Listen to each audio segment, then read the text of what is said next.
मुझे मेरी बीवी सारा हफ्ता बहुत प्यार देती, लेकिन इतवार की रात मुझे करीब भी ना आने देती और दूसरे कमरे में जाकर सो जाती।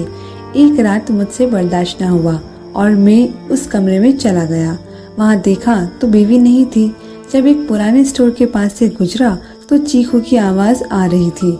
जब मैंने कमरा खोला तो मेरे होश उड़ गए। वहाँ तो मेरी बीवी।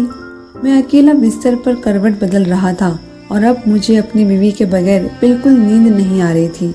मुझे अजीब सी बेचैनी का एहसास हो रहा था और इसीलिए मैं अपनी बीवी के कमरे में चला गया ताकि उसे कमरे में वापस ले आऊं।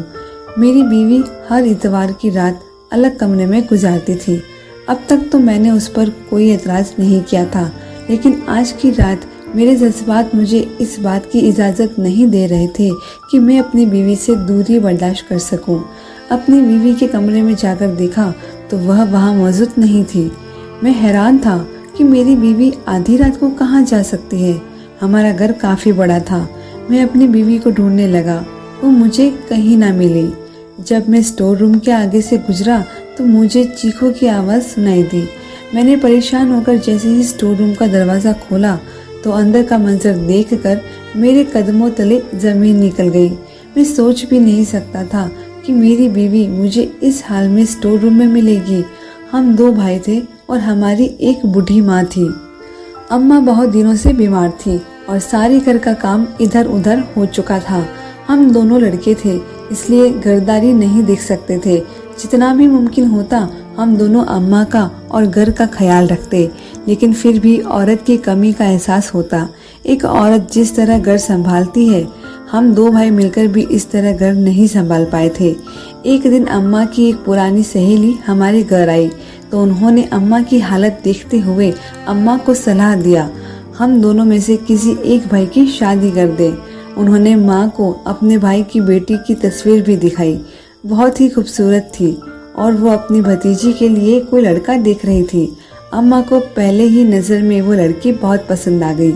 अम्मा की सहेली उस लड़की की बहुत तारीफ कर रही थी कि उनकी भतीजी शहनाज घर बहुत अच्छे से संभालती है और वो पूरा घर आराम से संभाल लेगी। अम्मा भी घर की तरफ से बहुत ज़्यादा फिक्रमंद थी, इसलिए उन्हें यह बात समझ आ गई कि अब उन्हें कोई बहू ले आनी चाहिए। अम्मा ने बड़े भाई की शहनाज की तस्वीर दिखाकर कहा कि अम्मा, भाई और की शहनाज से शादी करनी चाहिए, तो भाई ने साफ मना कर दिया। उन्होंने कहा कि वह गरीब लड़की से शादी करेंगे क्योंकि वो खुद भी बहुत नेक है और वो शादी पर कोई दहेज भी नहीं लेना चाहते हैं, बल्कि सब कुछ खुद से ही सेट करना चाहते थे। इसलिए फिलहाल वो शादी करने के लिए राजी नहीं थे। अम्मा ने जब मुझे शहनाज की तस्वीर दिखाई तो शहनाज मुझे पहले ही नज़र में पसंद आ गई। बिल्कुल वैसी थी जैसी लड़कियां मुझे पसंद थी। भाई की तरह मैं भी बहुत अच्छी नौकरी करता था, इसलिए अम्मा ने सोचा कि वह भाई की जगह मेरी शादी करवा देती है। शहनाज बहुत ही पढ़ी लिखी और अच्छे खानदान से थी। उसके पिता का अपना कारोबार था। उनकी हालत हमसे बहुत अच्छी थी। जब अम्मा शहनाज के घर रिश्ता लेकर गई तो अम्मा को लगा कि शहनाज के घर वाले इस रिश्ते के लिए इनकार कर देंगे, लेकिन शहनाज के घर वालों ने मेरी अम्मा को बहुत इज्जत दी और रिश्ता भी कबूल कर लिया। हमारे घर की यह पहली खुशी थी। पापा के इंतकाल के बाद तो हमने खुशियां मनाना ही छोड़ दी थी। अम्मा भी अपनी बीमारी को भूलकर शादी की तैयारियों में मगन हो गई थी। बेटे के सिर पर सेहरा सजाने का अरमान उनकी आंखों में चमक रहा था। देखते ही देखते मेरी शादी का दिन आ गया और मैंने सही मायनों में पहली दफा शहनाज को अपनी दुल्हन के रूप में देखा। जब मैं कमरे में दाखिल हुआ तो उसका खूबसूरत चेहरा, घूंघट डाले बैठी से शहनाज मेरा ही इंतजार कर रही थी। मैंने शहनाज को शादी का तोहफा दिया और उसका खूबसूरत चेहरा देखने लगा। वो किसी हसीन मूरत जैसी थी। उसका चिकना सा जिस्म मेरे जज्बात को बेकाबू कर गया था। मैंने अचानक ही शहनाज के हाथों को चूम लिया। वो खामोश सी घबराई हुई बैठी थी। मेरी इस हरकत पर खुद से सिमट गई थी। मुझे उसका शर्माना भी अच्छा लगा था। मैंने उसे अपनी बाहों में भर लिया और अपनी मोहब्बत उस पर लुटाने लगा। उसका नाजुक सा वजूद मेरे जज्बात के तूफान के आगे लम्हों में ही ढेर हो गया। शहनाज ने खुद को पूरी तरह मेरे हवाले कर दिया था। शादी की ये रात मेरे लिए बहुत ही खूबसूरत थी। शहनाज के रूप में मुझे एक बेहतरीन जीवन साथी मिल गई थी। वो भी मेरी तारीफ करती थी और हम एक जुस्मानी ताल्लुक कायम कर चुके थे। अगले दिन शहनाज अपने घर चली गई और मैं सारा दिन बेचैनी से उसकी वापसी का इंतजार करता रहा था। मेरे बड़े भाई ने मेरी हालत देखी तो मेरा मजाक उड़ाने लगे। उनकी बात पर मैं शर्मिंदा हो गया तो वो कहने लगे कि अच्छी बात है, तुम्हें अपनी बीवी का इसी तरह ख्याल रखना चाहिए। रात को जब शहनाज लौटी तो मैं उसके साथ कमरे में आ गया और अपनी बेताबी का इजहार करने लगा। मेरी बात सुनकर वो मुस्कुरा उठी और मैंने फौरन ही उसे अपनी बाहों में समेट लिया। मेरी और शहनाज की शादी को 4 दिन ही गुजर रहे थे कि शहनाज ने सारे घर की जिम्मेदारी उठा ली। वाकई में ही वह घरेलू कामकाज में बहुत अच्छी थी। अम्मा तो शहनाज के कामकाज और उसकी जिम्मेदारी से इतनी खुश हुई थी कि उन्हें सारे घर की जिम्मेदारी व खुशी शहनाज के हवाले कर दी। भाई तो शहनाज के सामने भी आने से कतराते थे। वो शहनाज से पर्दा करने की कोशिश करते और अपनी नजरें झुकाए रहते। उस अपने सारे काम को खुद ही किया करते थे। शहनाज से कोई काम कभी ना करता। शहनाज भी घर के माहौल में पूरी तरह वाकिफ हो गई थी और अब जाकर अम्मा को भी आराम और सुकून हासिल हुआ था। शहनाज घर के कामों के साथ साथ मुझे भी पूरा वक्त देती। वो मुझे हर रात इस कदर मोहब्बत देती कि मैं उसका दीवाना हो जाता। हर गुजरते दिन के साथ मेरा और शहनाज का रिश्ता मजबूत चला गया। हमारी शादी को 1 हफ्ता होने वाला था, लेकिन एक रात अचानक ही शहनाज ने अपना तकिया उठा लिया और कहने लगी कि आज रात वो अलग कमरे में सोएगी। मैं हैरान था कि शहनाज को अचानक ही क्या हो गया। मैंने उससे पूछा, क्यों भाई, क्या तुम मुझसे नाराज हो? तो कहने लगी कि नहीं, अब से वो हर इतवार की रात को अलग कमरे में सोया करेगी। शहनाज की बात सुनकर मैंने उससे पूछा, क्या आखिर ऐसी क्या तकलीफ हो गई है? मेरे लिए तो शहनाज के बगैर एक पल भी गुजारना मुमकिन नहीं था और वह पूरी रात की बात कर रही थी। मेरा उतरा हुआ चेहरा देखकर शहनाज कहने लगी कि आप परेशान ना हो। दरअसल मैंने मन्नत मांगी थी कि अगर मेरा पति बहुत मोहब्बत करने वाला होगा तो मैं हर इतवार की रात अपने पति से अलग रहूंगी और इसीलिए अब मैं अपनी मन्नत को पूरा करना चाहती हूँ, क्योंकि आप मुझसे बहुत मोहब्बत करते हैं और मेरी मन्नत कबूल हो गई है। मैंने कहा कि अगर ये तुम्हारी मन्नत है तो मुझे कोई एतराज नहीं है, लेकिन तुम्हारी गैर मौजूदगी मेरे लिए नाकाबिले बर्दाश्त है। मेरी बात सुनकर वो कहने लगी कि उसके लिए भी मेरी जुदाई बर्दाश्त करना कोई आसान बात नहीं है, लेकिन हम दोनों एक ही घर में हैं और मैं बस एक ही रात अलग गुजारा करूंगी। शहनाज तकिया लेकर कमरे से निकल गई। मैं बेड पर करवटें बदलता रह गया। शहनाज की गैर मौजूदगी में मुझे एक पल के लिए भी नींद नहीं आई, लेकिन मैं यह सोचकर खामोश हो गया कि बस एक रात की ही तो बात है। उसने सारे हफ्ते मुझे बहुत प्यार किया था। मैं एक रात तो उसके बगैर अकेले गुजार ही सकता था। अगली सुबह जब शहनाज कमरे में आई तो मुझे उसका चेहरा कुछ उतरा हुआ सा लगा। मैंने उससे पूछा, क्या हुआ है? तो वो कहने लगी कि उसे अकेले कमरे में नींद नहीं आई। मैंने प्यार से उसे गले लगाया और कहा, अगर ऐसा ही है तो मुझे छोड़कर ना जाया करे। मेरी बात सुनकर शहनाज कहने लगी, उसे हर हाल में अपनी मन्नत पूरी करनी है और कुछ ही वक्त में उसे मेरे बगैर रहने की आदत हो जाएगी। मैंने शहनाज को तंग करने के लिए कहा कि तुम तो बहुत जालिम हो, खुद पर भी जुल्म करती हो और मुझ पर भी जुल्म करती हो। तुम कोई और भी तो मन्नत मांग सकती थी, लेकिन तुमने तो मुझे तड़पाने के लिए ऐसी ही मन्नत मांगी है। शहनाज ने हल्के से मुझे देखा और घर के कामों में मसरूफ हो गई। मैं अम्मा के पास जाकर बैठा तो वो शहनाज की बहुत ज़्यादा तारीफ कर रही थी।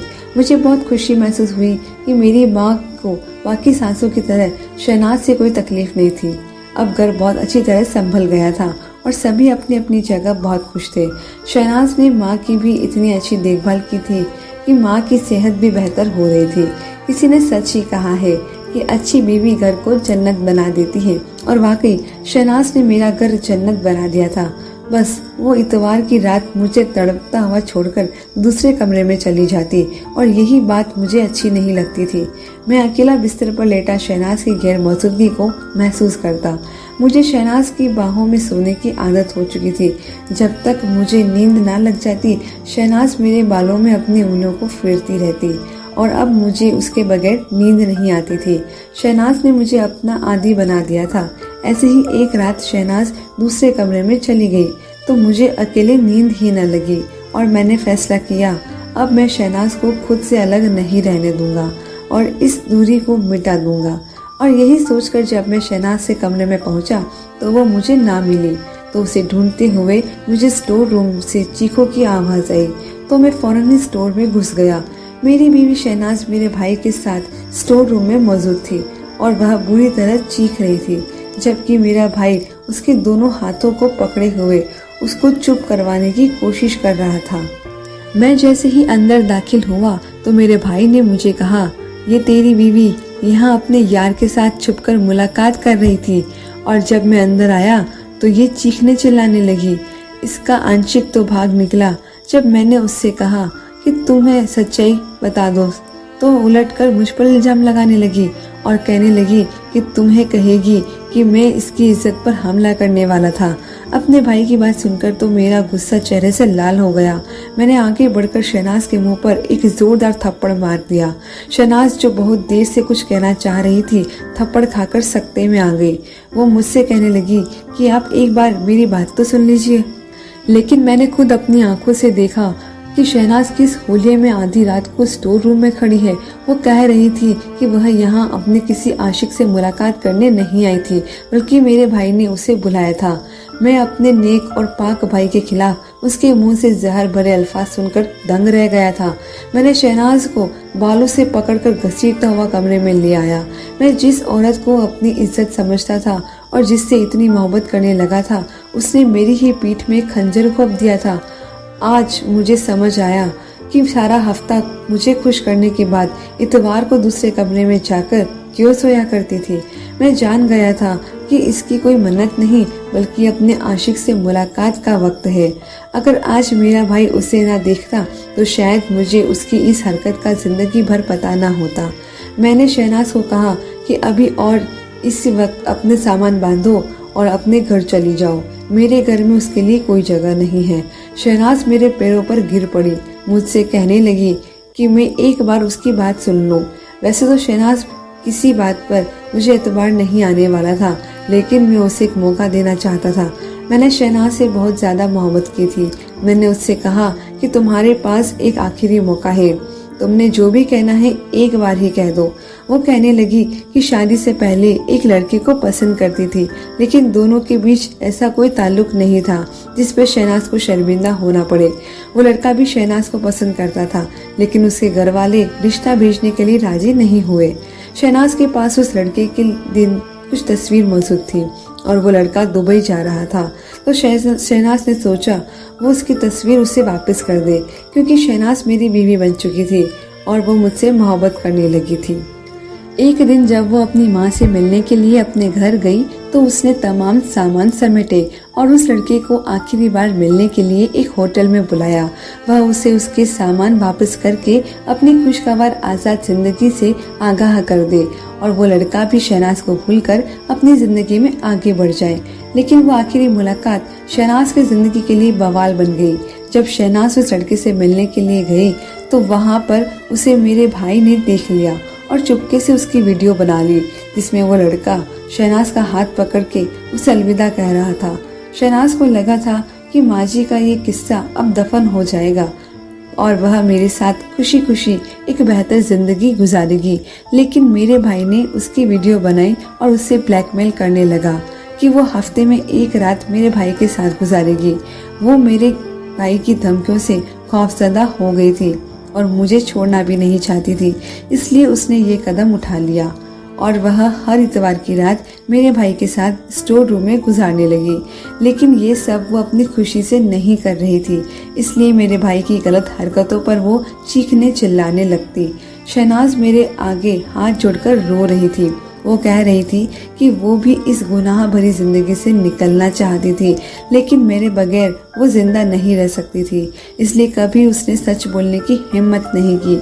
मैं गैर यकीन आलम में शहनाज को देख रहा था। मैं उसकी हर बात पर यकीन कर सकता था, लेकिन इस बात पर कभी भी भरोसा नहीं कर सकता था कि मेरा भाई शहनाज से ताल्लुक कायम करने के लिए उसको रूम में बुला सकता है। मेरा भाई बहुत ही नेक और शरीफ था। उसने तो कभी नजर उठाकर भी किसी लड़की को नहीं देखा था और शहनाज से भी रिश्ते के लिए भाई ने खुद ही इनकार किया था। तो फिर वो शहनाज को अपने पास क्यों बुलाता? मैं पूरी तरह भंवर में फंस चुका था। शहनाज के आंसू उसकी सच्चाई को गवाही दे रहे थे और मैं अपने भाई के किरदार की गवाही दे सकता था। मैं सिर पकड़कर बैठ गया। मुझे कुछ समझ नहीं आ रहा था। मैं शहनाज के साथ कुछ गलत इंसाफ नहीं करना चाहता था, लेकिन मैं एक ऐसी औरत को अपनी निगाह में भी नहीं रख सकता था जो मेरे भाई के किरदार पर उंगली उठा रही थी। मैंने उससे कहा कि फिलहाल वो अपने घर चली जाए और कुछ दिन वहीं गुजारे। मैं ठंडे दिमाग से इस मामले पर गौर करूंगा, फिर ही कोई फैसला करूंगा। सुबह मैं खुद शहनाज को उसके घर छोड़ आया। मेरी गाड़ी से उतरते वक्त शहनाज ने एक ही बात की थी, मुझसे बहुत मोहब्बत करती है और उसने जो भी किया वो मजबूरी में किया। मेरा दिल शहनाज की बात पर यकीन करना चाहता था, लेकिन अपने भाई को भी अच्छे से जानता था। उसको छोड़कर आने के बाद जब मैं अपने भाई के कमरे में गया तो वो नमाज पढ़ रहे थे। मैं खामोशी से एक कोने में बैठ गया।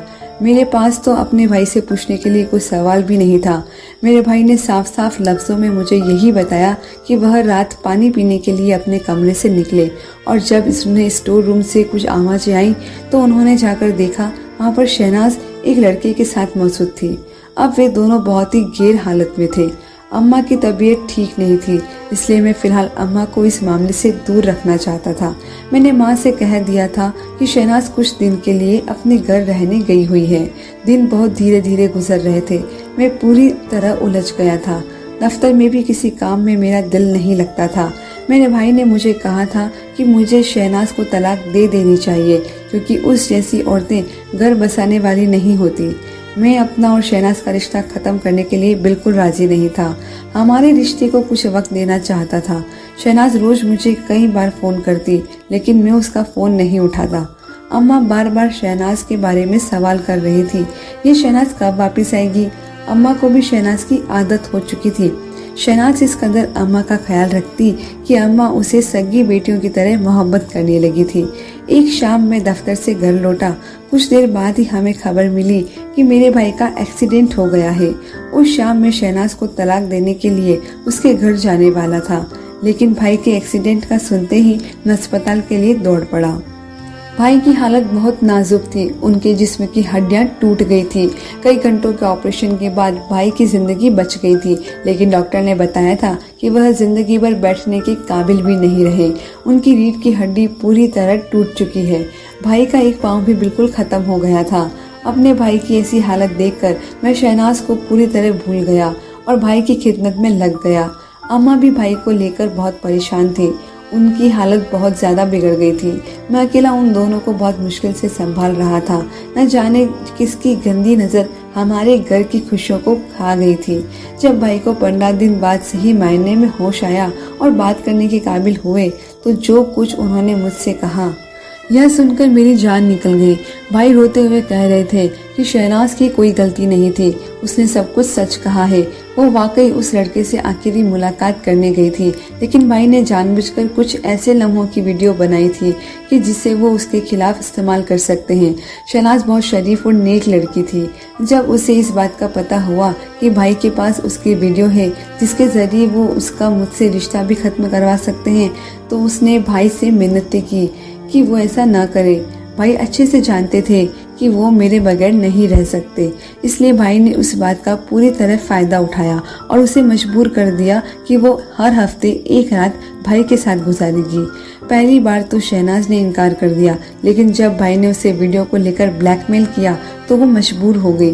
भाई कहने लगे कि हर हफ्ते वो उसके साथ जबरदस्ती ताल्लुक कायम करते और शहनाज इसी तरह चीखती चिल्लाती रहती। वो ये सब लेकर बहुत ज्यादा परेशान थी। वो मुझे धोखा नहीं देना चाहती थी। उस रात भी शहनाज खुद को बचाने के लिए शोर कर रही थी और इंतजार कर रही थी कि मैं उसे बख्श दूं। भाई रोते हुए कह रहे थे कि उन्होंने एक बेगुनाह को बर्बाद किया है, इसलिए खुदा ने उन्हें ऐसी सजा दी है। मैं भाई की बात सुनकर सदमे में पड़ गया था। मेरा वो भाई जिसे मैं बहुत ही नेक और शरीफ समझता था, वो इतना कैसे गिर सकता था कि मेरी ही बीवी के साथ ताल्लुकात कर लेता। भाई कहने लगा कि जब शहनाज शादी होकर घर आई तो भाई की नज़र खुद ब खुद उसके वजूद से हट ना पाती। शहनाज की खूबसूरती ने उन्हें बेकाबू कर दिया था, लेकिन वह फिर भी नजरें झुकाए रखते थे। उन्हें जब मौका मिला कि वो शहनाज का इस्तेमाल कर सके तो उन्होंने इस मौके का पूरा फ़ायदा उठाया। वो भूल गए कि एक साथ ऐसा भी है जो उनके गुनाह को देख रही है। मैं हॉस्पिटल से निकलकर शहनाज के घर की तरफ जाने लगा। मुझे शहनाज को अपनी ज़िंदगी में वापस लाना था और उससे माफ़ी मांगनी थी। मैंने सोच लिया था कि मैं शहनाज के कदमों में गिरकर उससे अपने भाई के लिए भी माफ़ी मांगूंगा, क्योंकि मेरे भाई को खुदा ने इतनी बड़ी सजा दी थी कि हम इंसान सोच भी नहीं सकते थे। अपने भाई की ऐसी हालत देखकर मैं भी उन्हें माफ़ कर चुका था। मुझे यकीन था कि शहनाज मुझसे इतनी मोहब्बत ज़रूर करती है कि वो मुझे और मेरे भाई को माफ़ कर देगी, हमें दोबारा से अपना लेगी। खुदा की लाठी में आवाज़ होती है और जब ये इंसान पर पड़ती है, इंसान बर्दाश्त भी नहीं कर पाता। धन्यवाद दोस्तों।